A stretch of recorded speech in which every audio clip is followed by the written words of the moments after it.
제 이름은 강철수입니다. 올해로 65살이 되었습니다. 평범한 회사원으로 살아오다 이제는 편안한 은퇴 생활을 즐기고 있었습니다. 하지만 제 인생이 완전히 뒤바뀐 건 3년 전 아들 민식이가 세상을 떠났을 때였습니다. 그날은 평범한 봄날이었습니다. 꽃샘 추위가 가시고 따스한 햇살이 마당의 개나리를 어루만지던 4월의 어느 토요일이었죠. 아들 내외와 손주들이 저녁 식사하러 온다고 해서 아내와 함께 장을 보고 음식을 준비하고 있었습니다. 민식이가 제일 좋아하는 갈비찜과 손주들이 좋아하는 과일, 그리고 민식이가 어릴 적 즐겨 먹던 냉이 된장국까지 준비하며 가족 모임을 기대하고 있었습니다. 그때 갑자기 전화벨이 울렸습니다. 경찰서에서 걸려온 전화였습니다. 순간 가슴이 덜컥 내려앉았습니다. 경찰은 민식이가 교통사고를 당해 중태라며 대학병원 응급실로 이송 중이라고 알려왔습니다. 그 말을 듣는 순간 귀에서 윙 하는 소리가 났고 다리에 힘이 빠져 그 자리에 주저앉을 뻔했습니다. 아내에게 상황을 간단히 설명하고 우리 부부는 놀란 가슴을 부여잡고 서둘러 병원으로 달려갔습니다. 가는 내내 머릿속은 온통 민식이 생각뿐이었습니다. 제발 큰일 아니기를, 제발 우리 아들 살아있기를 간절히 빌었습니다. 하지만 우리가 병원에 도착했을 때는 이미 늦었습니다. 응급실 앞에서 의사 선생님께서 고개를 떨구며 민식이가 떠났다고 알려주셨습니다. 출혈이 너무 심해 최선을 다했지만 결국 살리지 못했다고 했습니다. 그 순간 제 세상이 무너져 내렸습니다. 아내는 그 자리에서 실신했고 저는 아무 말도 할 수 없었습니다. 그저 멍하니 서 있었죠. 머릿속이 하얘지고 심장이 터질 것 같았습니다. 방금 전까지 가족 모임을 기대하며 행복해하던 제가 이제는 아들의 죽음을 마주하고 있다는 사실이 믿기지 않았습니다. 잠시 후 민식이의 아내 영희와 두 손주들이 도착했습니다. 영희는 이미 소식을 들었는지 얼굴이 하얗게 질려 있었고 아이들은 무슨 일인지 모르는 듯 두리번거리고 있었습니다.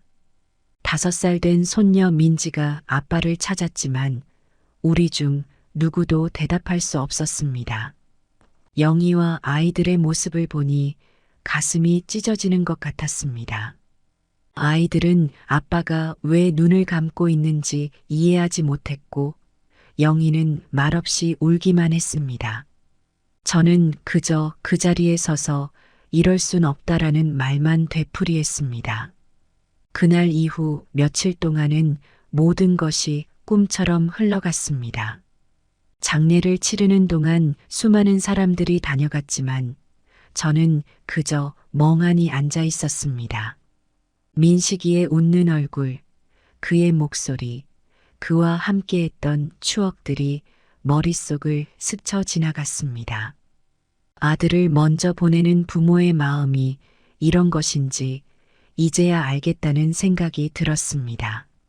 장례를 마치고 집으로 돌아왔을 때 집안 곳곳에 남아있는 민식이의 흔적들이 눈에 들어왔습니다.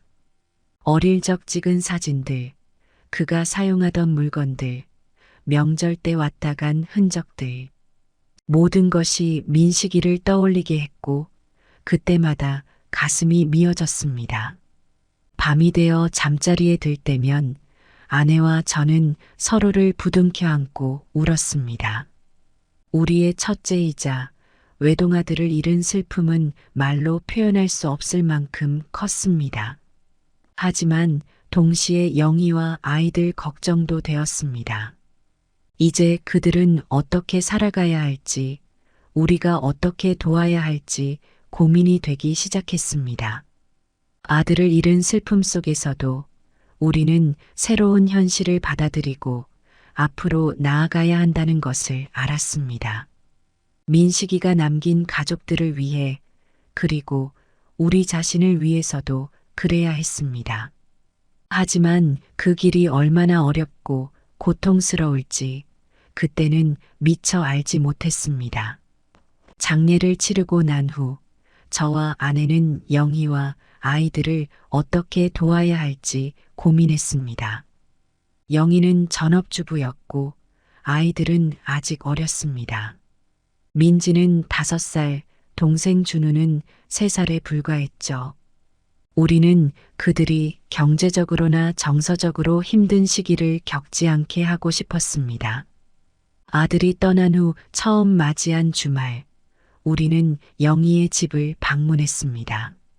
대문을 열고 들어서자 쓸쓸한 기운이 느껴졌습니다. 평소 같았으면 아이들의 웃음소리로 가득했을 집이 너무나 조용했습니다. 영희는 핏기 없는 얼굴로 우리를 맞이했고 아이들은 평소보다 얌전히 TV만 보고 있었습니다. 거실에 앉아 이야기를 나누는 동안 영희의 눈가에 맺힌 눈물을 볼 수 있었습니다. 그녀는 앞으로 어떻게 살아야 할지 모르겠다고 털어놓았습니다. 직장을 구해야 할지, 아이들은 어떻게 돌봐야 할지, 모든 것이 막막하다고 했습니다. 그 모습을 보며 저와 아내는 마음을 굳혔습니다. 우리가 할 수 있는 모든 방법으로 영희와 아이들을 돕기로 한 것입니다. 아들이 살아있었다면 그렇게 했을 테니까요. 영희야, 우리가 너희 좀 도와주고 싶어. 제가 조심스럽게 말을 꺼냈습니다. 당분간 우리 집에서 같이 살면 어떨까? 아이들 돌보는 것도 우리가 도울 수 있고, 너가 일자리를 찾는 동안 생활비 걱정도 안 해도 될 거야. 하지만 영희는 고맙지만 괜찮다며 거절했습니다. 아이들과 함께 새 출발을 하고 싶다고 했죠. 민식이와의 추억이 가득한 이 집에서 아이들을 키우고 싶다고 했습니다. 영희의 강인함에 저는 감동했습니다. 하지만 동시에 걱정도 되었습니다. 혼자서 아이 둘을 키우며 생활하기가 쉽지 않을 텐데 말이죠. 그래서 우리는 다른 방법을 제안했습니다. 그럼 우리가 주말마다 와서 아이들 돌보는 걸 도와줄게. 너가 쉴 수 있게 말이야. 그리고 한 달의 생활비도 좀 보태줄게. 영희는 잠시 망설이다 고개를 끄덕였습니다. 그녀의 눈에 고마움의 눈물이 고이는 것을 볼 수 있었습니다. 그날 이후로 우리의 일상은 크게 바뀌었습니다. 주말마다 영희의 집을 방문해 아이들을 돌보고 집안일을 도왔습니다. 아내는 영희에게 요리를 가르쳐 주기도 하고 제가 아이들과 놀아주는 동안 영희가 쉴 수 있게 해주었죠. 처음에는 어색했지만 점차 우리 모두 새로운 일상에 적응해 갔습니다. 아이들은 할아버지, 할머니가 오는 날을 기다리며 즐거워했고 영희도 조금씩 웃음을 되찾아갔습니다. 그러던 어느 날 영희가 조심스럽게 말을 꺼냈습니다. 파트타임 일자리를 구했다고 했습니다. 아이들이 어린이집에 있는 동안 일할 수 있는 자리였죠. 하지만 문제는 아이들을 데리러 갈 사람이 없다는 것이었습니다. 걱정 마, 영희야. 내가 아이들 데리러 다닐게. 제가 자청했습니다. 은퇴한 후 시간이 많았기에 가능한 일이었습니다.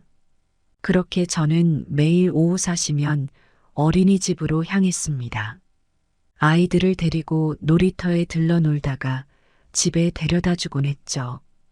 그 시간들이 제게는 큰 위안이 되었습니다. 아이들과 함께 있으면 민식이가 살아있을 때 느꼈던 행복감을 조금이나마 되찾을 수 있었기 때문입니다. 하지만 모든 것이 순탄하지만은 않았습니다. 가끔 아이들이 아빠를 찾으며 울 때면 가슴이 미어졌습니다.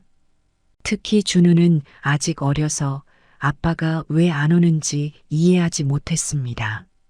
그럴 때마다 영희는 아이들을 꼭 안아주며 울었고 저희도 함께 눈물을 흘렸습니다. 시간이 흐르면서 우리는 점점 더 가까워졌습니다. 영희는 저희를 친부모처럼 따랐고 아이들은 저희 집을 제2의 집처럼 여겼습니다.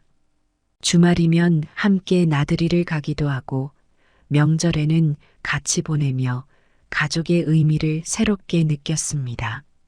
그러나 이런 일상 속에서도 민식이의 빈자리는 크게 느껴졌습니다. 아이들이 자랄수록 아빠의 부재가 더욱 뚜렷해졌고 영희의 눈빛에서 외로움을 읽을 수 있었습니다. 저희도 마찬가지였습니다.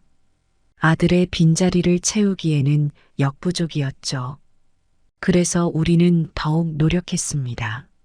아이들에게 아빠의 이야기를 들려주고 민식이의 사진을 보여주며 그의 기억을 간직하게 했습니다. 영희에게는 언제든 기댈 수 있는 어깨가 되어주려 했고 그녀가 새 삶을 꾸려나갈 수 있도록 응원했습니다. 이렇게 1년이 흘렀습니다. 그동안 우리 모두 조금씩 상처를 치유하고 앞으로 나아가고 있었습니다. 하지만 인생이란 것이 늘 예상대로 흘러가지만은 않는 법이죠. 우리 가족에게 또 다른 시련이 찾아오리라고는 그때까지만 해도 전혀 예상하지 못했습니다. 시간이 흘러 민식이가 떠난 지 1년이 지났습니다. 그동안 영희는 파트타임 일을 하며 아이들을 키우느라 고생이 많았습니다. 우리도 최선을 다해 도왔지만 그녀의 삶이 쉽지 않다는 걸 알 수 있었습니다. 어느 날 영희의 집을 방문했을 때 저는 충격을 받았습니다. 집이 너무 낡고 좁았거든요.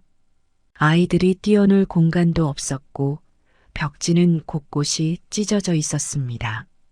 화장실 수도꼭지에서는 물이 새고 있었고 부엌 싱크대는 녹이 슬어 있었습니다. 영희야, 이런 곳에서 살고 있었던 거야? 저도 모르게 물었습니다. 영희는 고개를 숙이며 대답했습니다. 죄송해요, 아버님. 월세가 싼 곳을 찾다 보니 이런 곳밖에 없었어요. 아이들 학원비랑 생활비 대느라 집 구하는 데는 돈을 많이 쓰기 어려워서요. 그 말을 듣는 순간 제 가슴이 아파왔습니다. 우리 아들의 가족이 이런 곳에서 살고 있었다니. 민식이가 알면 얼마나 가슴 아파할까 생각하니 눈물이 났습니다. 그날 밤 집에 돌아와 아내와 의논했습니다. 여보, 우리가 영희랑 아이들 위해 뭔가 해야 할 것 같아요. 그래요. 저도 그 집을 보고 마음이 아팠어요. 우리가 뭘 할 수 있을까요? 우리는 오랜 시간 고민 끝에 결정을 내렸습니다. 영희와 아이들에게 새 집을 사주기로 한 겁니다. 우리가 모아둔 노후 자금의 상당 부분을 써야 했지만 아들의 가족을 위해서라면 아깝지 않다고 생각했습니다. 다음 날부터 우리는 부동산을 돌아다니며 적당한 집을 찾아다녔습니다.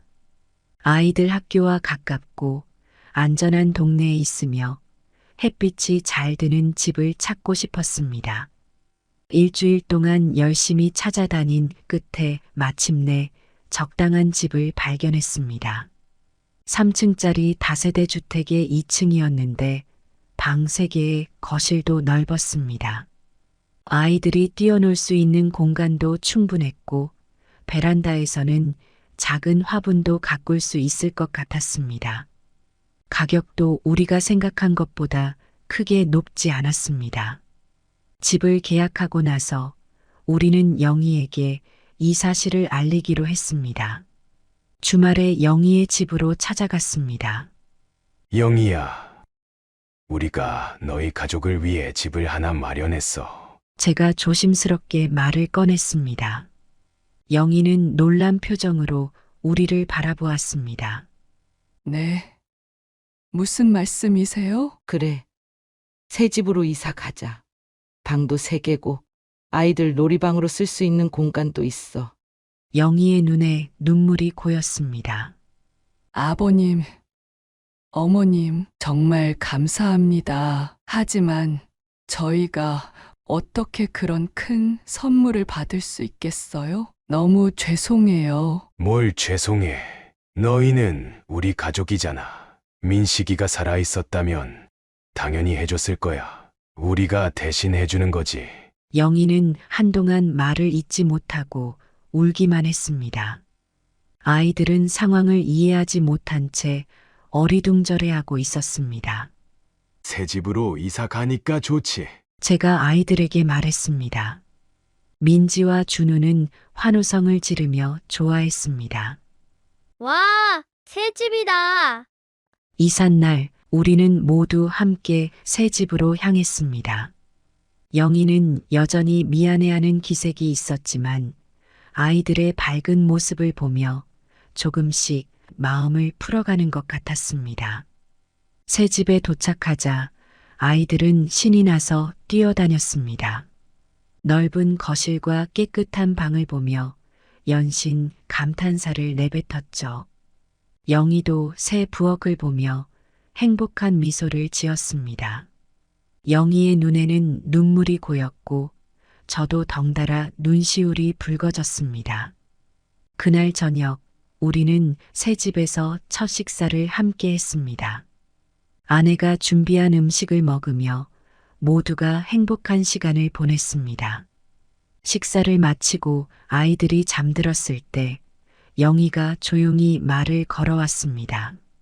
아버님, 어머님, 정말 감사합니다. 제가 어떻게 이 은혜를 갚아야 할지 모르겠어요. 영희야, 너가 행복하게 사는 게 우리에겐 가장 큰 보답이야. 아이들 잘 키우고 내 인생도 찾아가면 돼. 그날 밤 집으로 돌아오는 길에 아내와 나는 서로를 바라보며 미소 지었습니다. 비록 아들은 떠났지만 그가 남긴 가족을 위해 무언가를 할 수 있다는 사실에 위안을 얻었습니다. 하지만 그때는 미처 몰랐습니다. 이 선한 의도의 결정이 앞으로 우리 가족에게 어떤 영향을 미칠지, 그리고 우리의 관계가 어떻게 변해갈지를. 인생이란 것이 때로는 우리의 예상을 완전히 뒤엎어버리기도 한다는 것을 말이죠. 새 집으로 이사한 후 처음 몇 달은 모든 것이 좋아 보였습니다. 영희는 감사 인사를 자주 했고 손주들도 새 집이 좋다며 즐거워했죠. 우리는 주말마다 그들을 찾아가 함께 시간을 보냈습니다. 아이들과 놀아주고 영희의 집안일을 도왔습니다. 새로운 환경에서 모두가 행복해 보였습니다. 하지만 시간이 지나면서 뭔가 이상해지기 시작했습니다. 영희가 점점 저희를 멀리하는 것 같았어요. 전화를 해도 잘 받지 않고 만나자고 해도 바쁘다며 거절하곤 했습니다. 처음에는 새 직장에 적응하느라 그런가 보다 생각했습니다. 영희가 더 나은 직장을 구했다는 소식을 들었거든요. 한 달이 지나고 2달이 지나도 상황은 나아지지 않았습니다. 오히려 더 악화되는 것 같았죠. 예전에는 주말마다 보던 손주들을 이제는 한 달에 한 번 보기도 힘들어졌습니다. 영희는 항상 아이들 학원 스케줄이 바쁘다는 핑계를 대곤 했습니다. 여보, 영희가 우리를 피하는 것 같지 않아요? 어느 날 저녁 아내에게 물었습니다. 그러게 말이에요. 뭔가 잘못된 걸까요? 우리는 영희에게 무슨 일이 있는지 물어보려 했지만 그럴 때마다 영희는 아니에요.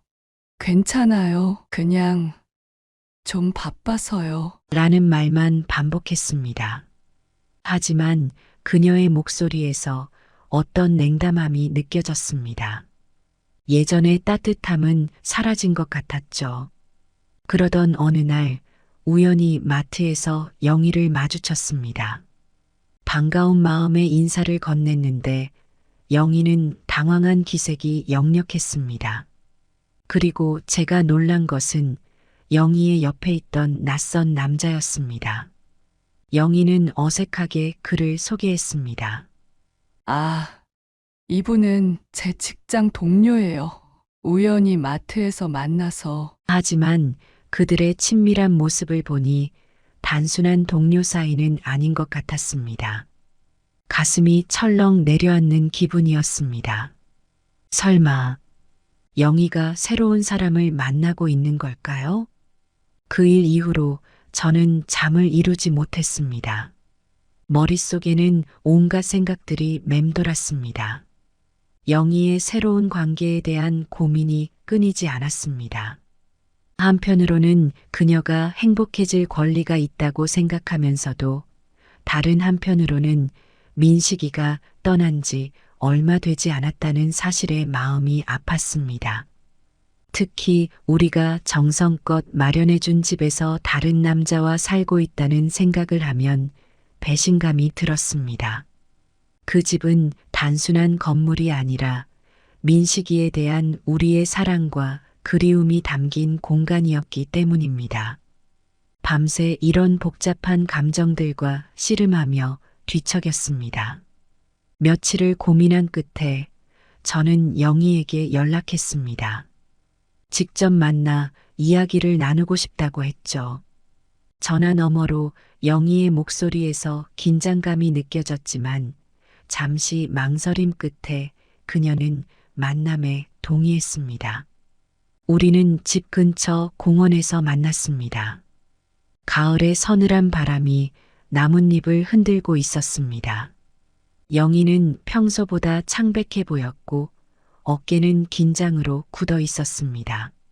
잠시 어색한 침묵이 흐른 후 제가 먼저 입을 열었습니다. 영희야, 솔직히 말해줘. 요즘 무슨 일 있니? 우리를 피하는 것 같아서. 영희는 한동안 말없이 고개를 숙이고 있다가 천천히 입을 열었습니다. 그녀의 목소리는 떨리고 있었습니다.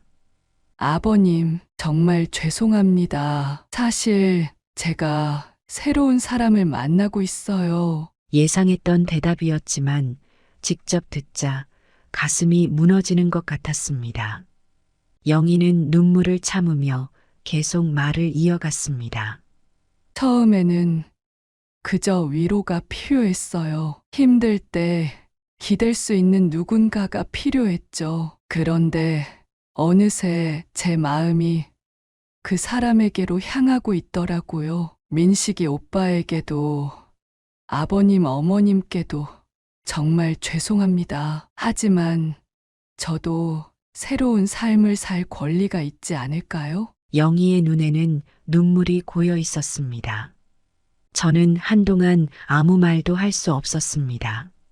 분노, 배신감, 슬픔이 한꺼번에 밀려왔지만 동시에 영희의 입장도 이해가 되었습니다. 그녀 역시 힘든 시간을 보냈을 테니까요. 영희야, 나도 지금 내 감정을 정리하는데 시간이 필요할 것 같아. 하지만 넌 여전히 우리 가족이야. 그리고 그 아이들은 우리의 소중한 손주고 그건 절대 변하지 않을 거야. 영희는 고개를 숙이고 흐느꼈습니다. 저는 그녀의 어깨를 토닥이며 위로했지만 내 마음속에서도 복잡한 감정들이 소용돌이쳤습니다. 집으로 돌아오는 길, 머릿속은 온통 혼란스러웠습니다. 아내에게 이 사실을 어떻게 전해야 할지, 앞으로 우리 가족 관계는 어떻게 변할지, 걱정과 고민이 끊이지 않았습니다. 결국 아내에게 모든 것을 털어놓았습니다. 처음에 아내는 충격을 받아 말을 잃었고 며칠 동안 방에서 나오지 않았습니다. 저는 아내를 달래고 위로하느라 무척 애를 썼습니다. 우리 둘 다 이 상황을 받아들이는데 시간이 필요했습니다. 그 후로 영희와의 관계는 더욱 소원해졌습니다. 명절에도 예전처럼 함께 모이지 못했고 손주들을 보는 것도 점점 어려워졌습니다. 가끔 전화로 안부를 주고받는 것이 전부였죠. 매번 통화할 때마다 어색함과 거리감이 느껴졌습니다. 이런 상황이 지속되면서 저는 점점 후회가 밀려왔습니다. 영희에게 집을 사준 결정이 과연 옳았던 것일까 의문이 들었습니다. 오히려 그 일로 인해 우리 가족 간의 거리가 더 멀어진 것은 아닐까 하는 생각이 들었습니다. 하지만 동시에 영희의 행복을 위해 그녀의 선택을 존중해야 한다는 생각도 들었습니다. 아들을 잃은 슬픔을 겪은 우리도 힘들었지만 남편을 잃은 영희의 고통 역시 이루 말할 수 없었을 것입니다. 시간은 계속 흘러갔고 우리는 이 새로운 현실에 적응하려 노력했습니다. 하지만 마음 한구석에는 여전히 민식이에 대한 그리움과 변해버린 가족관계에 대한 아쉬움이 자리 잡고 있었습니다. 앞으로 우리 가족이 어떻게 될지 그 누구도 확신할 수 없었습니다. 다만 우리가 할 수 있는 것은 서로를 이해하고 존중하며 각자의 방식으로 행복을 찾아가는 것뿐이라는 생각이 들었습니다. 그리고 언젠가는 다시 화목한 가족이 될 수 있기를 조용히 희망했습니다. 그렇게 1년이 지났습니다. 영희와의 관계는 여전히 서먹서먹했지만 우리는 최소한의 연락을 주고받으며 손주들의 근황을 듣곤 했습니다. 영희의 새로운 연인에 대해서는 더 이상 언급하지 않았고 우리도 묻지 않았습니다. 그저 영희와 아이들이 잘 지내길 바랄 뿐이었죠. 어느 날 우연히 마트에서 아들 친구를 만났습니다. 반갑게 인사를 나누던 중 충격적인 이야기를 해주었습니다. 아저씨 며느리가 요즘 새 남자친구랑 잘 지내더라고요. 그 남자가 영희네 집에서 살고 있대요. 저는 그 자리에서 쓰러질 것만 같았습니다. 아들이 떠난 지 채 2년도 되지 않았는데 영희가 벌써 다른 남자와 함께 살고 있다니요. 게다가 우리가 사준 집에서 그렇구나. 영희가 행복하다면 다행이네. 겨우 이 말을 하고 자리를 피했습니다. 집에 와서 이 이야기를 들은 아내는 한동안 말을 잇지 못했습니다.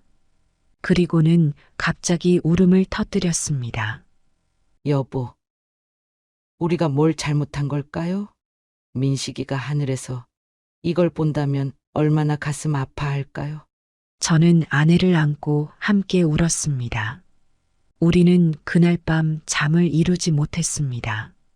머릿속에는 온갖 생각들이 뒤엉켜 있었습니다. 분노, 배신감, 후회, 그리고 슬픔이 뒤섞여 있었죠. 며칠 후 저는 영희를 찾아갔습니다. 문을 열고 나온 영희의 뒤로 낯선 남자의 모습이 보였습니다. 가슴이 철렁 내려앉았습니다. 영희야, 우리 좀 얘기할 수 있을까? 영희는 잠시 망설이다 고개를 끄덕였습니다. 우리는 근처 공원으로 갔습니다. 가을 하늘은 유난히 높고 푸르렀지만 제 마음은 무겁기만 했습니다. 영희야, 솔직히 말해줘. 너가 새 사람과 같이 살고 있다는 게 사실이니? 영희는 놀란 듯 저를 쳐다보았습니다. 그리고는 고개를 숙이며 작은 목소리로 대답했습니다. 네, 맞아요, 아버님. 정말 죄송해요. 이렇게 알려드리게 돼서. 저는 한동안 말을 잇지 못했습니다. 가슴속에서 분노가 치밀어 올랐지만 동시에 영희의 입장도 이해하려 노력했습니다. 영희야, 나는 너가 새 삶을 살아가는 걸 막고 싶지 않아. 하지만 우리가 사준 집에서 다른 남자와 산다는 건 너무 하지 않니? 민식이는 어떻게 생각할까? 영희의 눈에서 눈물이 흘러내렸습니다. 아버님, 정말 죄송해요. 저도 이렇게 될 줄 몰랐어요. 하지만 민식이 오빠가 떠난 후 너무 힘들었거든요. 아이들에게 새 아빠가 필요할 것 같았어요. 아이들은 어떻게 생각하니? 갑자기 낯선 남자가 아빠라고 하면 혼란스럽지 않을까? 영희는 잠시 침묵했다가 대답했습니다. 처음에는 많이 혼란스러워했어요. 특히 민지가 많이 힘들어했죠. 하지만 지금은 조금씩 적응해가고 있어요. 준우는 아직 어려서 오히려 더 빨리 받아들이는 것 같아요. 저는 깊은 한숨을 내쉬었습니다. 영희의 말을 들으니 복잡한 감정이 밀려왔습니다. 한편으로는 영희와 아이들이 새로운 행복을 찾아가는 것 같아 다행이라는 생각도 들었지만 다른 한편으로는 우리 아들 민식이의 존재가 점점 사라져가는 것 같아 가슴이 아팠습니다. 영희야, 나도 내 심정을 정리하는데 시간이 좀 필요할 것 같구나. 하지만 넌 여전히 우리 며느리야. 그리고 그 아이들은 우리 손주고 그건 변하지 않아. 영희는 고개를 숙이고 흐느꼈습니다.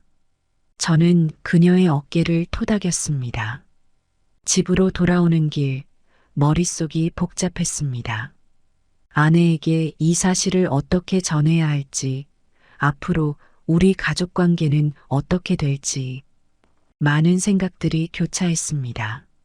집에 도착해서 아내에게 모든 것을 털어놓았습니다. 아내는 한동안 말없이 울기만 했습니다. 그리고 나서야 겨우 입을 열었습니다. 여보, 우리가 너무 성급했던 걸까요? 영희에게 집을 사준 게 오히려 독이 된 걸까요? 저는 아내를 꼭 안아주었습니다. 우리는 최선을 다했어요. 그때는 그게 맞다고 생각했으니까요. 지금은 그저 영희와 아이들이 잘 살아갈 수 있기를 바랄 뿐이에요. 그날 이후로 우리의 일상은 또 한 번 크게 바뀌었습니다. 마치 우리 삶에서 중요한 일부가 갑자기 사라진 것 같았습니다. 영희와의 연락은 점점 더 뜸해졌고 한때 우리 일상의 중심이었던 손주들을 보는 일도 거의 없어졌습니다. 처음에는 이런 변화를 받아들이기가 무척 어려웠습니다. 매일 아침 일어나면 손주들의 웃음소리가 그리웠고 영희와 나누던 일상적인 대화마저 그리워졌습니다.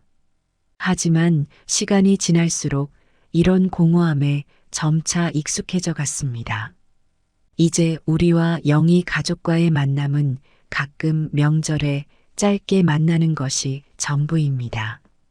그마저도 어색하고 형식적인 만남이 되어버렸습니다. 손주들의 성장 과정을 직접 지켜볼 수 없다는 것이 가장 가슴 아픕니다.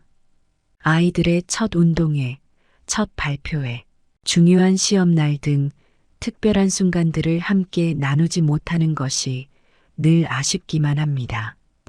여러분, 안녕하세요. 제 이야기를 들어주셔서 감사합니다. 저도 이런 사연들을 많이 듣는 사람 중에 한 명인데 이렇게 결말이 나지 않은 이야기들을 좋아하지 않아요. 하지만 저는 지금 선택의 기로에 놓여 있습니다. 아들을 잃은 슬픔도 크지만 며느리와 손주들에 대한 걱정으로 밤잠을 설치고 있어요. 아시다시피 저희는 아들 민식이를 잃은 후 며느리 영희와 손주들을 위해 집을 마련해 주었습니다. 그때는 그것이 최선의 선택이라고 믿었어요. 하지만 지금 상황은 제가 전혀 예상하지 못했던 방향으로 흘러가고 있습니다. 영희가 새 남자를 만나고 연락도 뜸해진 지금, 저는 그 집에 대해 어떤 결정을 내려야 할지 고민입니다. 한편으로는 그 집을 되찾고 싶은 마음이 듭니다. 그 집은 단순한 건물이 아니라 우리 아들에 대한 기억과 사랑이 담긴 공간이니까요. 게다가 영희가 우리의 마음을 저버리고 새 삶을 살아가는 것 같아 서운한 마음도 큽니다. 하지만 다른 한편으로는 그 집에서 살고 있는 손주들을 생각하게 됩니다. 그 아이들에게 그 집은 보금자리이고 안식처일 텐데 우리가 그 집을 뺏는다면 아이들에게 어떤 상처를 줄지 모릅니다. 게다가 영희의 새로운 삶을 인정하고 존중해야 한다는 생각도 듭니다. 우리 아들 민식이도 하늘에서 그렇게 바라지 않을까요? 이런 고민 속에서 저는 여러분의 의견이 궁금합니다. 만약 여러분이 제 입장이라면 어떤 선택을 하시겠습니까? 어떤 분들은 이렇게 말씀하실지도 모르겠습니다. 그 집은 당신 소유니까 당연히 돌려받아야 해요. 며느리가 배신했잖아요. 이 의견도 일리가 있습니다. 법적으로 보면 그 집은 분명 우리 소유이고 영희의 행동은 우리 마음을 아프게 했으니까요. 또 다른 분들은 이렇게 말씀하실 수도 있겠죠. 손주들을 생각해야 해요. 그 아이들에게 안정된 환경을 제공하는 게 더 중요해요. 이 의견 역시 타당합니다. 아이들의 행복과 안정이 가장 중요하다고 볼 수 있으니까요. 어떤 분들은 또 이런 의견을 주실 수도 있어요. 영희와 대화를 나누어 보세요. 서로의 입장을 이해하고 타협점을 찾아보는 게 어떨까요? 이 방법도 좋은 해결책이 될 수 있겠네요. 대화를 통해 서로의 마음을 이해하고 함께 해결책을 모색해 볼 수 있으니까요. 사실 이 문제에는 정답이 없을지도 모릅니다. 어떤 선택을 하든 누군가는 상처받고 누군가는 아쉬워할 거예요. 하지만 우리는 최선의 결정을 내리기 위해 노력해야 합니다. 제가 지금 가장 중요하게 생각하는 것은 바로 가족입니다. 비록 아들은 떠났지만 영희와 손주들은 여전히 우리 가족이에요. 그들의 행복과 안녕이 우리 아들이 가장 바라는 것일 거라고 믿습니다. 그래서 저는 이렇게 생각합니다. 우선 영희와 진심 어린 대화를 나누어 보겠습니다. 서로의 마음을 터놓고 이야기하면서 앞으로 어떻게 해야 할지 함께 고민해 보고 싶어요. 그 과정에서 영희의 새로운 삶을 인정하면서도 우리 가족의 유대관계를 어떻게 유지할 수 있을지 논의해 보고 싶습니다. 집에 대해서는 당장 뺏거나 내보내는 극단적인 선택은 하지 않으려고 해요. 대신 영희에게 일정 기간 동안 집을 사용할 수 있게 하되 그 기간 동안 저축을 해서 자신의 집을 마련할 수 있도록 제안해 볼까 합니다. 이렇게 하면 영희와 아이들에게 안정적인 환경을 제공하면서도 그들이 자립할 수 있는 기회를 줄 수 있을 것 같아요. 물론 이 과정이 쉽지는 않을 겁니다. 서로 이해하고 용서하는 데에는 시간이 필요할 거예요. 하지만 우리 모두가 조금씩 양보하고 이해한다면 새로운 형태의 가족 관계를 만들어갈 수 있지 않을까요?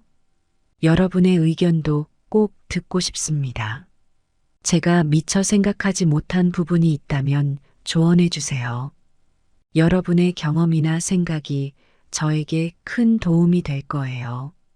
함께 고민하고 해결책을 찾아가는 과정이 우리 모두에게 의미 있는 시간이 되길 바랍니다. 결국 우리가 추구해야 할 것은 용서와 이해, 그리고 사랑이 아닐까요? 비록 지금은 힘들고 아픈 시간이지만 이 또한 지나갈 것입니다. 그리고 그 과정에서 우리 모두가 조금 더 성장하고 서로를 이해하는 폭이 넓어질 수 있기를 희망합니다. 여러분의 따뜻한 조언과 지지가 저에게 큰 힘이 됩니다. 함께 이 어려운 시기를 헤쳐나가며 더 나은 미래를 만들어갈 수 있기를 기대합니다. 감사합니다. 안녕하세요. 제 이름은 이수임입니다. 올해로 75살이 되었어요. 제 인생이 특별하다고는 할 수 없지만 여러분께 들려드릴 이야기가 있어요. 제 젊은 시절부터 시작해 볼까요? 저는 어릴 때부터 부지런하고 검소한 삶을 살았어요. 시골 마을에서 자라면서 부모님의 농사일을 도왔죠. 그때부터 돈의 소중함을 배웠어요. 한 푼이 아쉬운 시절이었거든요. 20살에 같은 마을에 사는 김철수라는 총각과 결혼했어요. 우리는 서로 의지하며 힘든 농촌 생활을 이겨냈죠. 첫 아이 혁수가 태어났을 때 처음으로 미래가 두려워졌어요. 아이를 어떻게 키워야 할지, 어떻게 하면 더 나은 삶을 줄 수 있을지 고민했죠. 그때부터 저축을 시작했어요. 매달 조금씩, 때로는 100원, 때로는 1000원씩 모아갔어요. 혁수에 이어 태어난 해수를 키우면서도 저축하는 습관은 계속됐어요. 남편도 제 뜻에 동참해줬죠. 우리는 필요 이상으로 돈을 쓰지 않았어요. 검소한 생활 속에서도 나름의 행복을 찾았답니다. 세월이 흘러 아이들은 자라고 저희 부부는 점점 나이 들어갔어요. 그동안 통장 잔고는 조금씩 불어나 어느새 3억 원을 넘어섰더라고요. 이 돈이 우리의 노후를 편안하게 해줄 거라 믿었어요. 가끔 돈을 세어보며 미소 지었죠. 평생 모은 돈으로 무엇을 할지 상상하는 게 소소한 즐거움이었어요. 하지만 인생이 항상 생각대로 되진 않더라고요. 몇 년 전 남편이 갑작스러운 심장마비로 세상을 떠났어요. 세상이 무너지는 것 같았죠. 슬픔에 잠긴 나날을 보내면서도 저는 더욱 단단해졌어요. 혼자서도 잘 살 수 있다는 걸 보여주고 싶었거든요. 홀로 된 후 더욱 절약하며 살았어요. 반찬 하나를 해도 며칠씩 나눠 먹고 겨울에도 난방을 최소한으로 줄였죠. 그렇게 모은 돈은 3억 5천만 원까지 불어났어요. 이제 제 인생에서 가장 큰 자산이 된 이 돈은 편안한 노후를 보장해 줄 것만 같았어요. 가끔 옛 앨범을 꺼내보며 추억에 잠기곤 해요. 남편과 함께한 시간들, 아이들이 자라나는 모습, 그리고 힘들었지만 행복했던 순간들. 그 모든 기억이 저를 미소 짓게 해요. 동시에 미래도 그려봤죠. 손주들과 함께 여행을 가고 오랫동안 하고 싶었던 취미 생활을 즐기는 모습을 상상했어요. 그때는 몰랐어요. 제 삶이 곧 예상치 못한 방향으로 흘러갈 거라는 걸요. 평화로워 보이는 그 순간이 사실은 폭풍 전의 고요일 뿐이었다는 걸요. 제 평온했던 일상에 변화가 찾아온 건 작년 봄이었어요. 벚꽃이 한창 필 무렵 큰아들 혁수가 찾아왔죠. 오랜만에 보는 아들이라 반가웠어요. 하지만 그의 방문 목적을 듣고 나니 마음이 무거워졌답니다. 혁수는 조심스럽게 말을 꺼냈어요. 어머니, 사실 부탁드릴 게 있어서 왔어요. 그 말에 가슴이 철렁 내려앉았죠. 아들은 사업 확장을 위해 투자금이 필요하다고 했어요. 무려 1억 원이나 되는 큰 돈을 요구하더라고요. 처음에는 망설였어요. 그 돈은 제 노후를 위해 평생을 모은 거였으니까요. 하지만 혁수는 자신의 사업 계획을 열정적으로 설명했어요. 어머니, 이번에 성공하면 정말 큰 돈을 벌 수 있어요. 어머니 노후는 제가 책임질게요. 그 말에 마음이 흔들렸죠. 아들의 간절한 눈빛을 보며 저는 결국 1억 원을 빌려주기로 했어요. 아들을 믿었고 또 그의 성공을 응원하고 싶었거든요. 돈을 건네며 혁수의 눈빛이 반짝이던 모습이 아직도 선명히 기억나요. 그로부터 얼마 지나지 않아 이번엔 작은 딸 혜수가 찾아왔어요. 혜수는 남편과 이혼하고 두 아이와 함께 살 집이 필요하다고 했죠. 딸의 사정을 듣고 보니 마음이 아팠어요. 가엾은 내 딸과 손주들을 그냥 보낼 수 없었죠. 혜수야, 너희가 편히 살 수 있는 집을 마련하렴. 저는 또다시 1억 원을 내어주었어요. 혜수는 눈물을 글썽이며 고마워했죠. 그 모습을 보니 가슴이 뭉클해졌어요. 이제 통장에 남은 돈은 1억 원뿐이었어요. 하지만 저는 그 정도면 충분하다고 생각했죠. 검소하게 살면 10년은 거뜬히 지낼 수 있을 것 같았거든요. 그때까지만 해도 모든 게 잘 될 거라 믿었답니다. 밤에 혼자 앉아 생각해 보니 제 마음 한 구석이 불안했어요. 이렇게 해도 될까? 하는 의문이 들었죠. 하지만 곧 그런 생각을 떨쳐냈어요. 아이들을 위해 사는 게 부모 아니겠어? 그렇게 스스로를 위로하며 잠들었답니다. 다음 날 아침 거울을 보는데 얼굴에 주름이 더 깊어진 것 같았어요. 하지만 동시에 뿌듯함도 느꼈죠. 자식들을 도울 수 있어 행복하다고 생각했으니까요. 그 후로 몇 달 동안은 평온한 날들이 이어졌어요. 가끔 혁수와 혜수에게서 연락이 오곤 했죠. 사업이 잘 되어간다는 혁수의 말에 안심이 됐어요. 혜수도 아이들과 함께 잘 지내고 있다고 하더라고요. 하지만 세상 일이 어디 마음대로 되나요? 얼마 지나지 않아 예상치 못한 일이 벌어졌어요. 때만 해도 저는 몰랐죠. 제 인생이 어떤 방향으로 흘러갈지, 그리고 제가 얼마나 큰 시련을 겪게 될지를. 여러분, 지금 제 이야기를 들으시면서 어떤 생각이 드시나요? 제가 너무 쉽게 돈을 내어준 걸까요? 아니면 자식들을 위해 당연히 해야 할 일을 한 걸까요? 사실 저도 지금 생각하면 그때의 제가 너무 순진했던 것 같아요. 하지만 그땐 정말 그게 최선이라고 생각했답니다. 그로부터 6개월이 지났어요. 가을 바람이 서늘해질 무렵 혁수가 다시 찾아왔죠. 이번엔 표정이 어두웠어요. 무슨 일인가 싶어 가슴이 철렁 내려앉았답니다. 어머니, 죄송합니다. 큰 문제가 생겼어요.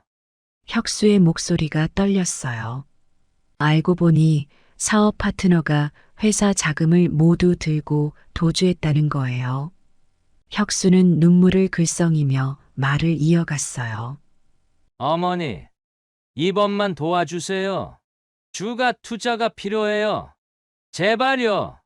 그 순간 머릿속이 하얘졌어요. 남은 돈을 다 내어주면 저는 어떻게 살아야 하나 그런 생각이 들었죠. 하지만 무너져 내리는 아들을 보니 차마 거절할 수가 없었어요. 며칠을 고민하고 또 고민했어요. 밤잠을 설치며 괴로워했죠. 결국 저는 마지막 희망을 걸고 남은 돈마저 다 내어주고 말았어요. 혁수는 눈물을 흘리며 약속했죠. 어머니, 걱정 마세요. 꼭 범인을 잡아서 돈 되찾을게요. 어머니 호강시켜 드릴게요. 그 말을 믿고 싶었어요. 정말로 그렇게 되기를 간절히 바랐죠. 하지만 현실은 냉혹했어요. 날이 갈수록 혁수의 연락이 뜸해졌어요. 전화를 해도 잘 받지 않았죠. 가끔 받아도 곧 해결될 거예요. 라는 말뿐이었어요. 점점 불안해졌지만 그래도 아들을 믿으려 했어요. 몇 달이 지나고 봄이 왔을 때 충격적인 소식을 들었어요. 혁수의 회사가 파산했다는 거예요. 사기꾼을 잡지 못했고 빚만 잔뜩 남았다고 하더라고요. 그 소식을 듣는 순간 제 다리에 힘이 풀렸어요. 혜수에게 연락해 봤지만 받지 않았어요. 걱정되어 집으로 찾아갔더니 이사 갔다는 말만 들었죠. 알고 보니 혜수는 새 남자를 만나 멀리 이사를 갔다고 해요. 제게는 한마디 말도 없이 말이에요. 그날 저는 은행에 갔어요. 혹시나 하는 마음으로 통장 잔고를 확인했죠. 하지만 제 예감이 맞았어요. 통장 잔고는 0원이더라고요. 평생 모은 돈이 한순간에 사라진 거예요. 그 자리에서 주저앉아 울고 말았어요. 집에 돌아와 혼자 앉아 있으니 온갖 생각이 들더라고요. 내가 뭘 잘못한 걸까? 자식들을 잘못 키운 걸까?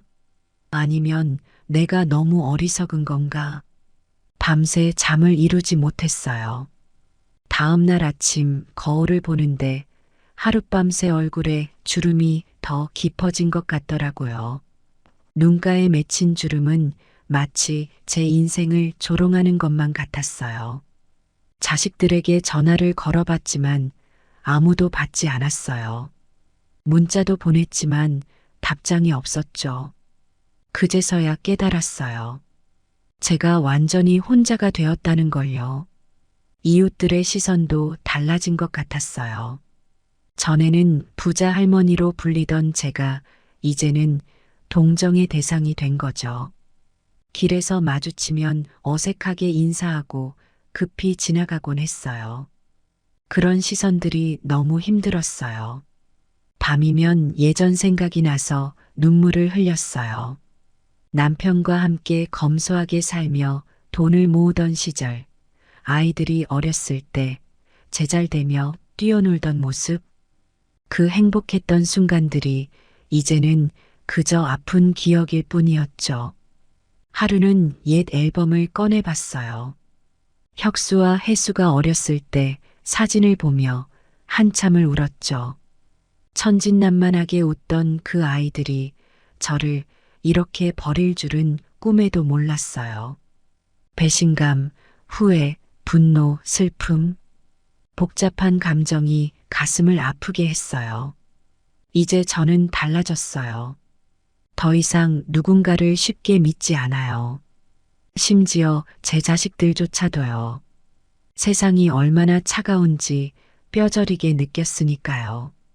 하지만 동시에 제 마음속 깊은 곳에서는 자식들에 대한 그리움이 끊이지 않았어요. 밤마다 혁수와 혜수의 얼굴이 떠올랐죠. 그 아이들이 잘 지내고 있는지, 밥은 제때 먹고 있는지 걱정되더라고요. 특히 비가 오는 날이면 더 마음이 아팠어요. 어릴 적 혁수가 감기에 잘 걸렸거든요. 때로는 제 자신이 미워지기도 했어요. 내가 뭘 그렇게 잘못했길래 하는 생각에 잠 못 이루는 밤도 많았죠. 혹시 내가 더 관심을 가져줬더라면, 더 사랑한다는 말을 자주 해줬더라면 달라졌을까? 그런 후회가 마음을 무겁게 눌렀어요. 그러다가도 문득 화가 치밀어 올랐어요. 내가 그 애들을 위해 평생을 바쳤는데 이렇게 버리다니. 그럴 땐 정말 미웠어요. 전화기를 들고 큰 소리로 뭐라도 말하고 싶은 충동이 들기도 했죠. 하지만 그럴 때마다 눈물만 흘렀어요. 가장 힘든 건 명절이었어요. 텔레비전에서 가족들이 모여 웃고 떠드는 모습을 보면 가슴이 찢어질 것 같았죠. 혼자 차려놓은 제사상을 바라보며 울던 날도 있었어요. 그래도 혹시나 하는 마음에 명절마다 자식들에게 문자를 보냈어요.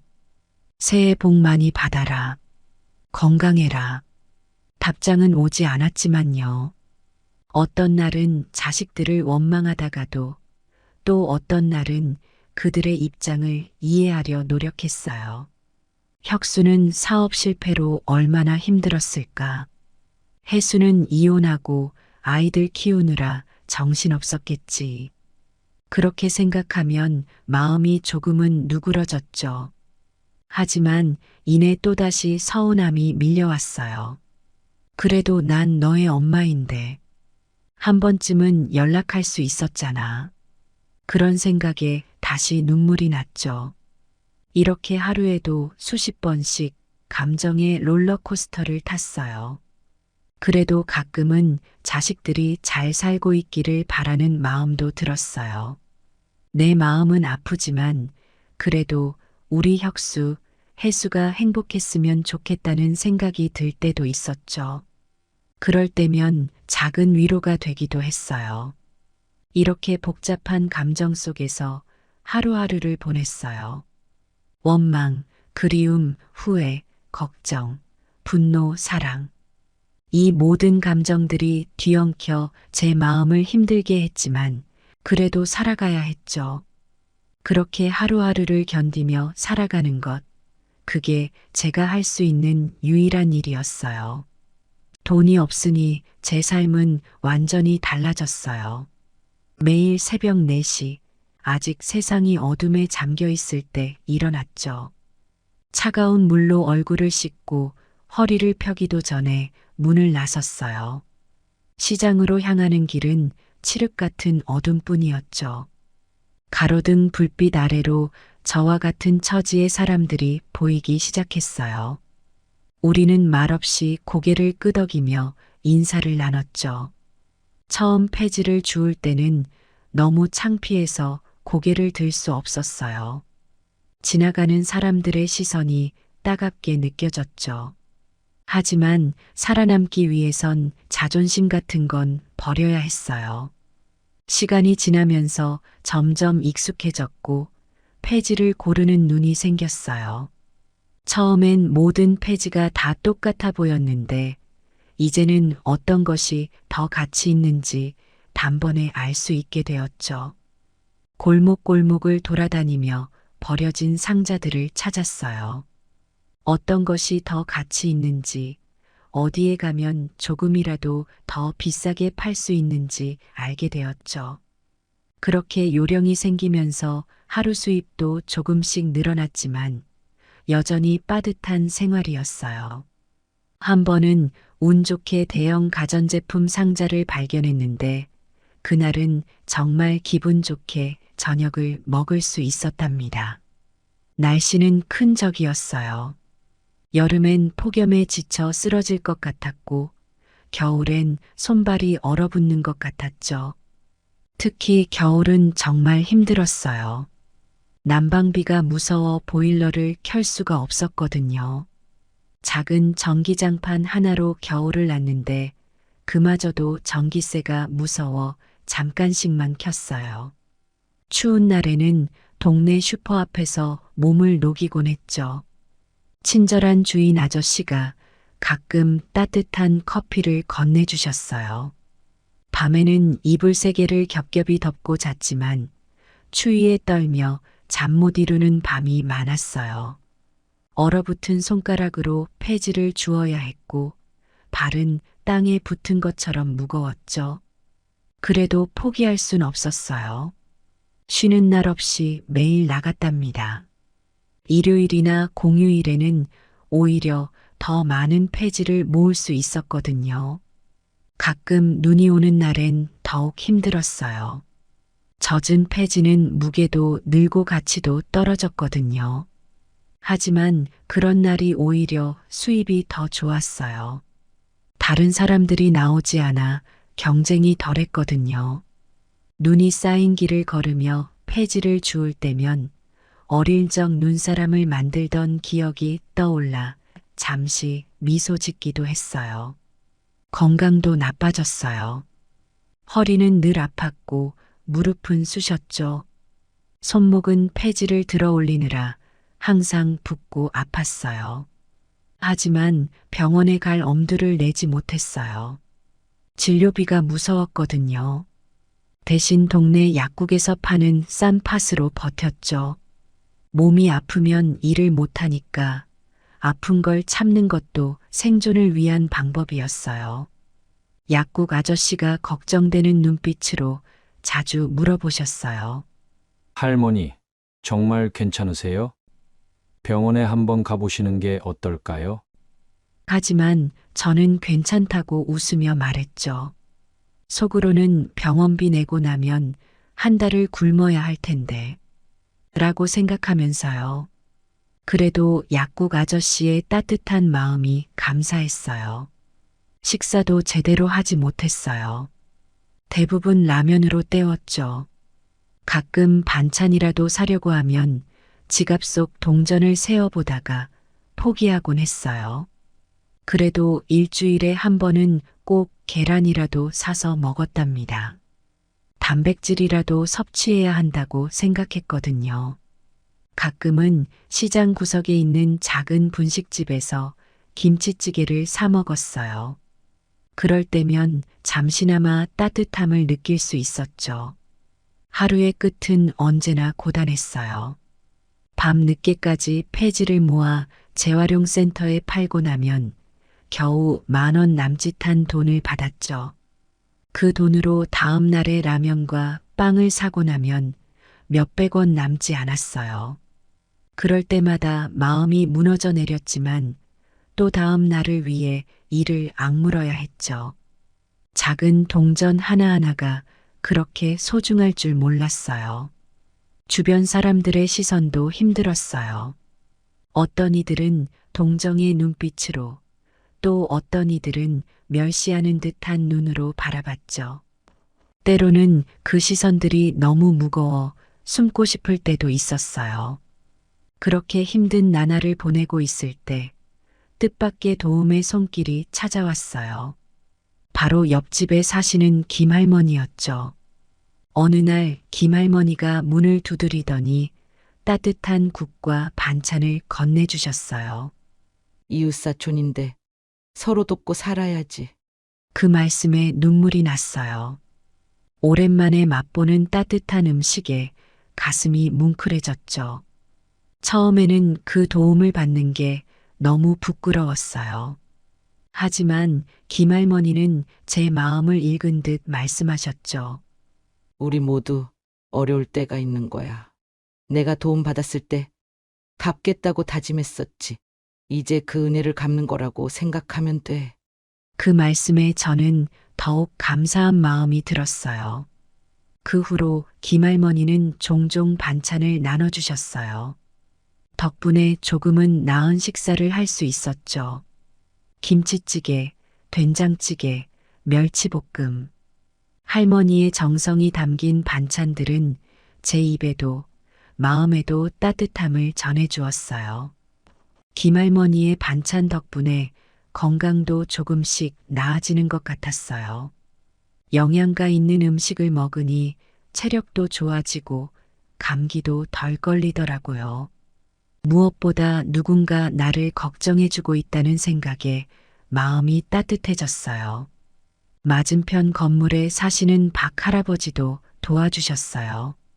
폐지를 모으는 일을 거들어 주시고 가끔은 직접 구해오신 폐지도 주셨죠.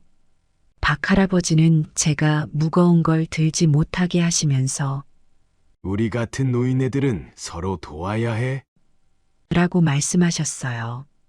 그 따뜻한 마음이 저를 살아가게 하는 힘이 되었답니다.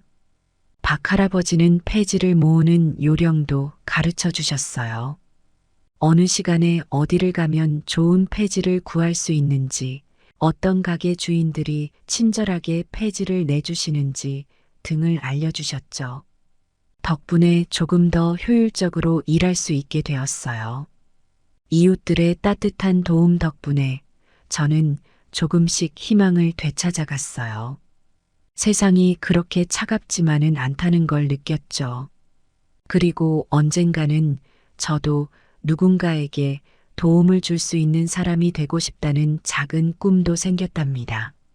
그분들 덕분에 힘든 시기를 버틸 수 있었어요. 하지만 마음속 깊은 곳의 외로움은 어쩔 수 없었죠. 밤이면 홀로 누워 천장을 바라보며 생각했어요. 내가 왜 이렇게 살아야 하나? 그럴 때면 눈물이 왈칵 쏟아졌어요. 밤마다 눈물로 베개를 적셨죠. 자식들 생각도 많이 났어요. 혁수와 혜수가 어렸을 때 모습이 자주 떠올랐죠. 천진난만하게 웃던 그 아이들이 지금은 어디서 뭘 하고 있을까? 보고 싶었지만 동시에 원망스러웠어요. 연락 한 번 없는 그 아이들이 미웠죠.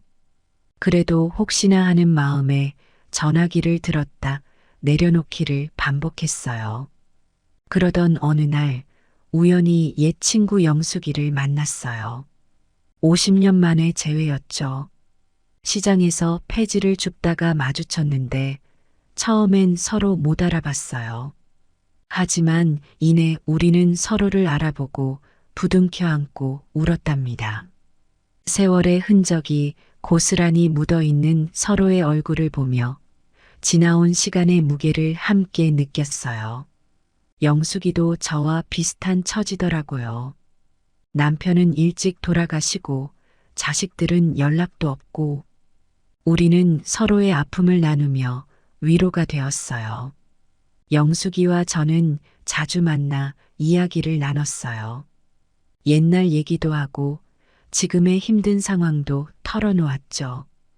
때로는 함께 울기도 하고 때로는 서로를 격려하며 웃기도 했어요. 영숙이 덕분에 삶의 의지를 다시 찾을 수 있었답니다. 그녀와 함께 있으면 잠시나마 현실의 고통을 잊을 수 있었거든요. 우리는 서로에게 의지하며 하루하루를 버텨나갔어요. 때로는 공원을 산책하며 꽃구경도 하고 가끔은 저렴한 분식집에서 떡볶이도 사 먹었죠. 그럴 때면 잠시나마 행복을 느낄 수 있었어요. 이렇게 저는 하루하루를 살아갔어요.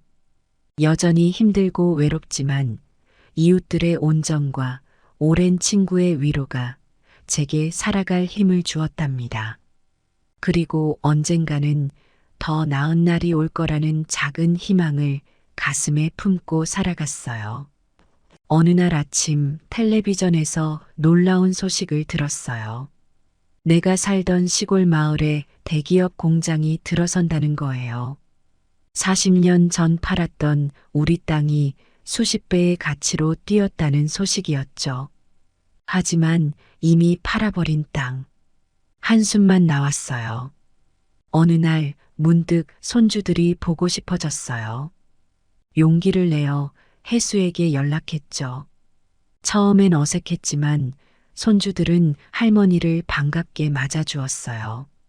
특히 큰 손주 민서가 저를 꼭 안아주던 순간 눈물이 왈칵 쏟아졌어요. 민서가 제 손을 잡고 말했어요. 할머니, 우리 같이 그림 그려요. 그 아이의 도움으로 그림 그리기를 배우기 시작했어요. 처음엔 서툴렀지만 점점 실력이 늘었죠. 그림을 그리는 동안만큼은 모든 걱정을 잊을 수 있었어요. 그러다 우연한 기회에 복지관 미술 강좌를 듣게 되었어요. 처음엔 망설였지만 영숙이의 권유로 용기를 내어 참여하게 됐죠. 첫 수업날 떨리는 마음으로 교실에 들어섰어요. 다행히 선생님과 다른 수강생들이 따뜻하게 맞아주셔서 긴장이 조금 풀렸답니다. 수업이 시작되고 붓을 들고 캔버스 앞에 섰을 때 느낌이 특별했어요. 마치 오랫동안 잃어버렸던 무언가를 찾은 것 같았죠. 선생님의 지도에 따라 천천히 그림을 그리기 시작했어요. 처음에는 서툴렀지만 붓끝에서 색이 번져가는 모습을 보며 묘한 흥분을 느꼈어요. 몇 주가 지나자 선생님이 제 그림을 보시더니 놀라워하셨어요.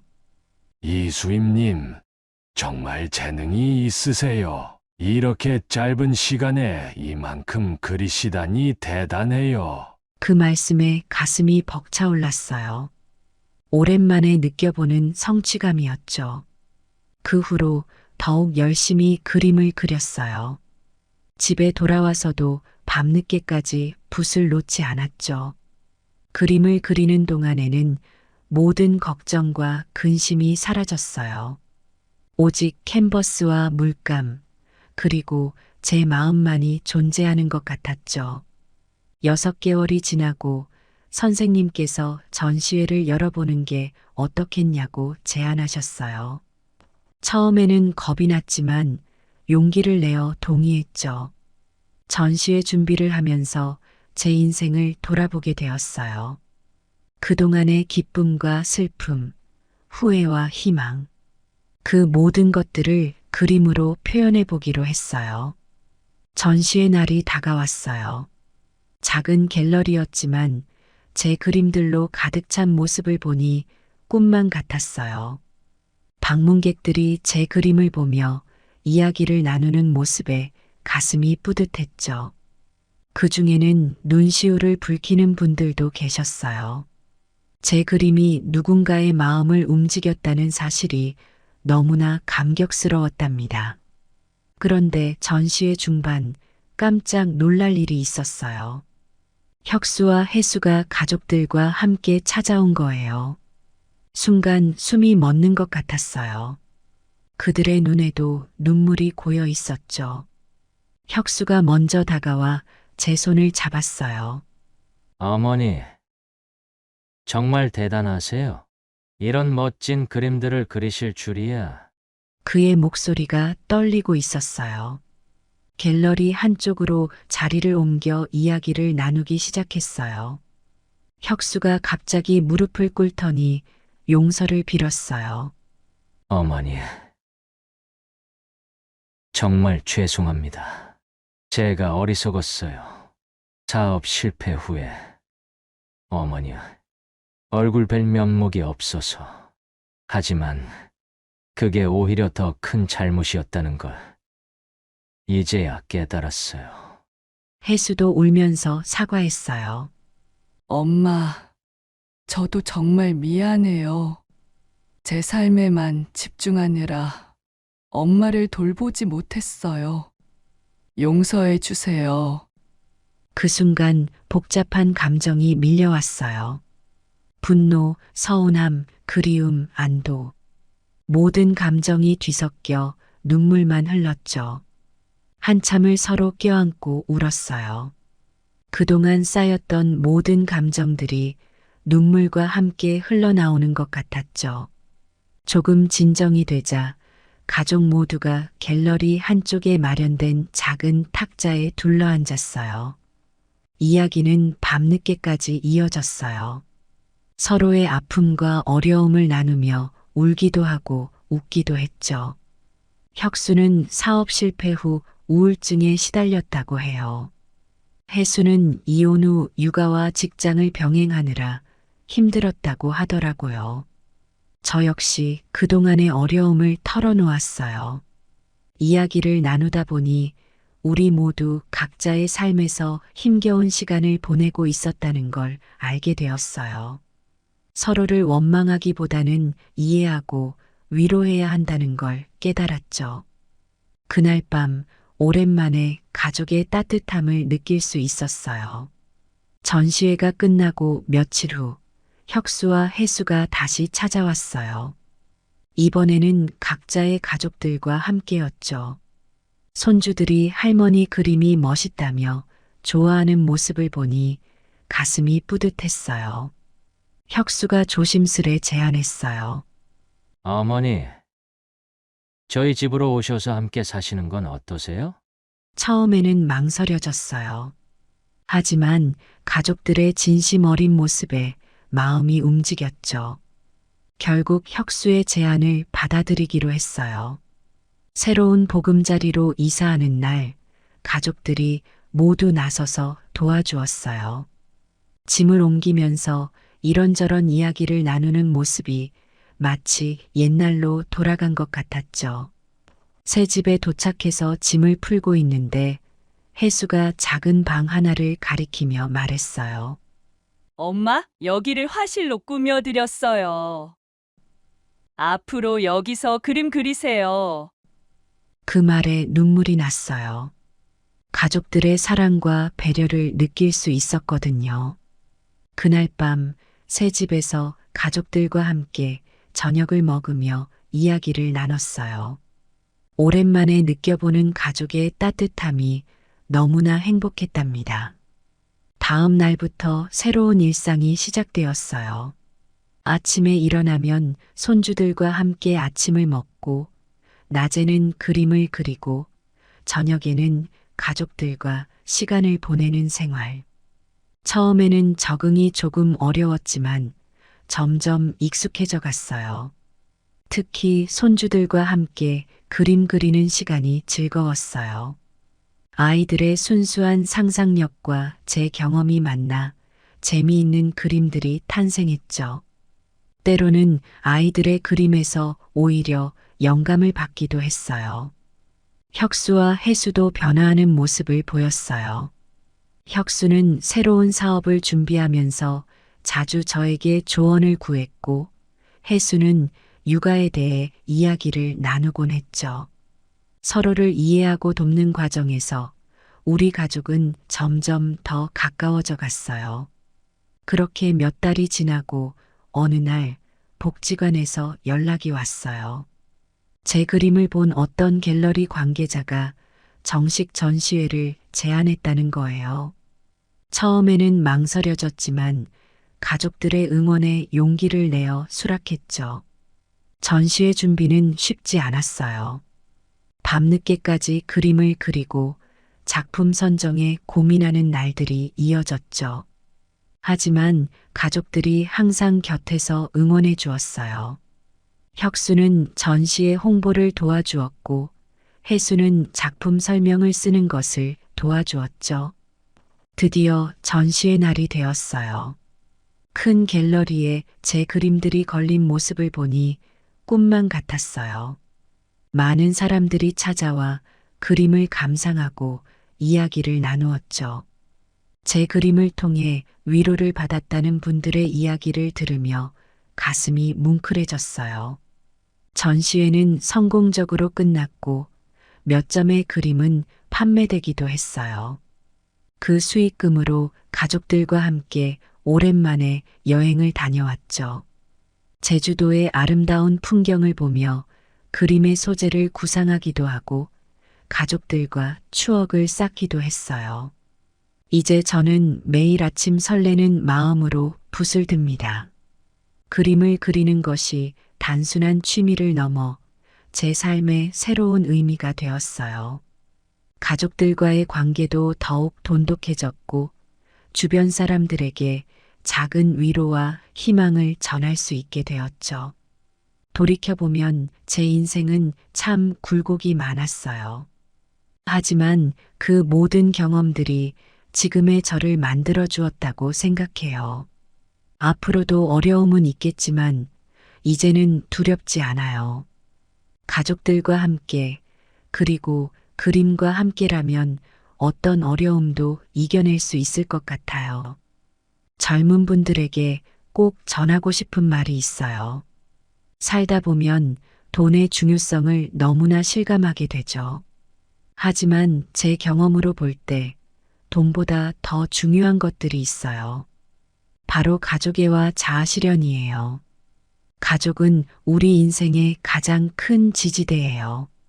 제가 모든 것을 잃고 절망에 빠졌을 때 결국 저를 일으켜 세운 건 가족이었어요. 비록 한때는 멀어졌지만 다시 가까워지면서 삶의 의미를 되찾았죠. 돈은 잃으면 다시 벌 수 있지만 가족과의 관계는 한번 무너지면 회복하기 정말 어려워요. 그러니 항상 가족을 소중히 여기세요. 자아실현도 정말 중요해요. 저는 늦은 나이에 그림이라는 새로운 세계를 발견했어요. 그림을 그리면서 제 인생에 대한 새로운 의미를 찾았고 행복을 느꼈죠. 여러분도 자신만의 열정을 찾으세요. 그것이 여러분의 삶을 더욱 풍요롭게 만들어줄 거예요. 그리고 꼭 기억하세요. 나이는 그저 숫자에 불과해요. 저는 75의 나이에 새로운 삶을 시작했어요. 여러분은 저보다 훨씬 더 젊으니 얼마나 많은 가능성이 있겠어요? 언제든 새로운 시작을 할 수 있다는 걸 잊지 마세요. 물론 인생을 살다 보면 후회도 생기고 아쉬움도 많이 남아요. 저 역시 그래요. 그때 그렇게 하지 말걸 하는 생각이 들 때가 많죠. 하지만 그런 후회와 아쉬움조차도 우리를 성장시키는 밑거름이 된다고 생각해요. 지금의 저는 그저 감사한 마음뿐이에요. 힘들었던 시간들을 이겨내고 새로운 삶을 살게 되어서 정말 감사해요. 매일 아침 눈을 뜨면 오늘은 또 어떤 좋은 일이 있을까? 하는 기대로 가득 차요. 여러분, 절대 포기하지 마세요. 지금 힘든 시기를 겪고 계신다면 그것도 언젠가는 지나갈 거예요. 제 이야기가 그 증거가 되지 않나요? 언제나 희망은 있어요. 그 희망을 믿고 한 걸음씩 나아가세요. 이것이 제 이야기였어요. 어쩌면 여러분 중 누군가의 이야기와 비슷할 수도 있겠죠. 우리 모두가 행복한 노후를 맞이할 수 있기를 바라요. 그리고 소중한 가족을 위해 또 자신을 위해 지혜롭게 살아가길 바랍니다. 마지막으로 꼭 당부드리고 싶은 게 있어요. 여러분의 꿈을 절대 포기하지 마세요. 꿈을 향해 나아가는 과정에서 우리는 성장하고 삶의 의미를 찾게 돼요. 제가 그림을 통해 새로운 삶을 발견한 것처럼 여러분도 각자의 꿈을 통해 더 나은 삶을 만들어갈 수 있을 거예요. 인생은 생각보다 길어요. 그 긴 여정 속에서 우리는 많은 일들을 겪게 되죠. 좋은 일도 있고 나쁜 일도 있을 거예요. 하지만 그 모든 경험들이 우리를 더 강하고 지혜롭게 만들어준다는 걸 믿으세요. 여러분의 미래가 밝고 행복하기를 진심으로 바랍니다. 힘들 때면 이 할머니의 이야기를 떠올려 보세요.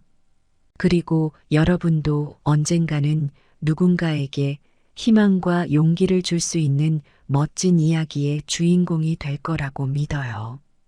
감사합니다. 여러분 모두의 앞날에 행운이 가득하기를 바랍니다.